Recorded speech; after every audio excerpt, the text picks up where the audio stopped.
Alors, enquête ouverte aux États-Unis concernant l'autopilote Tesla. 11 accidents impliquant l'autopilote ont déjà été répertoriés.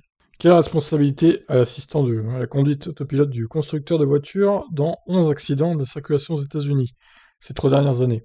L'Agence américaine de la sécurité routière va tenter de le déterminer au travers d'une enquête annoncée ce lundi. Dans le cadre de la mission de sécurité de l'agence afin de mieux comprendre les causes de certains accidents liés à Tesla, la NHTSA ouvre une enquête préliminaire sur les systèmes assistants à la conduite autopilote et les techniques mises en place pour surveiller, assister et faire respecter l'engagement du conducteur dans la conduite pendant son utilisation. L'enquête va porter sur modèle Y, modèle X, modèle S, modèle 3 de la marque américaine mise sur le marché entre 2014 et 2021, ayant entraîné donc la mort d'une personne et 17 blessés. Les 11 accidents évoqués par l'Agence américaine de la sécurité routière se sont produits entre janvier 2018 et aujourd'hui, et ont eu lieu notamment en Californie, en Floride, dans le Michigan et au Texas, détaille l'agence dans un document. La NHTSA a confirmé que lors de chacune de ces affaires, le véhicule Tesla avait ou bien l'autopilote, ou bien le système de régulateur de vitesse, Traffic Aware Cruise Control, activé juste avant les accidents. L'assistant à la conduite, dit autopilote, de Tesla fait l'objet de nombreuses polémiques, après une série d'accidents ayant impliqué des véhicules de société.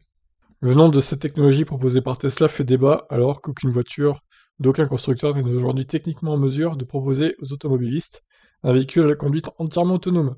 Toutes les voitures dispo aujourd'hui requièrent un contrôle humain tout le temps, explique NHTSA. Le constructeur automobile américain dirigé par le fantasque Elon Musk ne dit pas l'inverse, rappelant sur son site internet que la technologie autopilote exige une surveillance active de la part du conducteur et ne rend pas le véhicule autonome. Ouais, bon bah voilà, hein. Le paragraphe d'après, on s'en fiche un peu, on le sait déjà.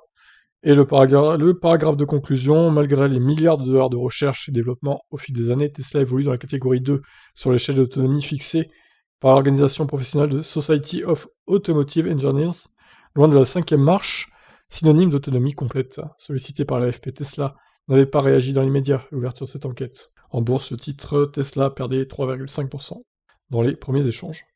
Bref, voilà donc pour ça, enquête ouverte par la NHTSA officiellement. Reste à voir ce qu'ils vont dire comme conclusion. Qu'est-ce que vous attendez, vous, comme résultat à cette enquête?